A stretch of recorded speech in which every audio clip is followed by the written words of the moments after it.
มันจะคืออะไรตอนในประเทศไทยอาชาดาชาดาก็ปลอมก็เพี้ยนมันจะคืออะไรสักอย่างที่ฟังอาชาดาชาดา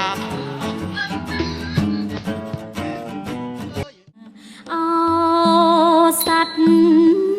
รมចាឥឡូវនេះយើងបានឃើញថាគឺសមិទ្ធផលពីសប្បុរសធម៌ពីខាងហាងលក់មាសពេជ្រ CSNJ ចូលមូលនិធិជាមួយនឹងសមោចរំចាបានឧបត្ថម្ភនៅបន្ទប់ទឹកក៏ដូចជាកន្លែងលាងដៃហើយនឹងឧបករណ៍សម្ភារៈសិក្សាដបទឹកជូនទៅដល់បងប្អូនដែលមកហាត់ហើយជាពិសេសគឺទឹកចម្រោះចឹងពុកម៉ែបងប្អូនទាំងអស់គ្នាកុំភ្លេចចូលរួមជាមួយនឹងសមោចរំដើម្បីធ្វើឲ្យទីក្រុងរុនតាឯកចាទីក្រុងថ្មីតែឥឡូវនេះកំពុងតែអភិវឌ្ឍអញ្ចឹងសង្ឃឹមថាពុកម៉ែបងប្អូននឹងចូលជាមួយនឹង Dancing An ដើម្បីជាប្រយោជន៍រួមជួយទៅដល់បងប្អូនក៏ដូចជាជួយថែរក្សាសម្បត្តិវប្បធម៌ទី1ហើយទី2ក៏ជួយទៅដល់បងប្អូនដែលជា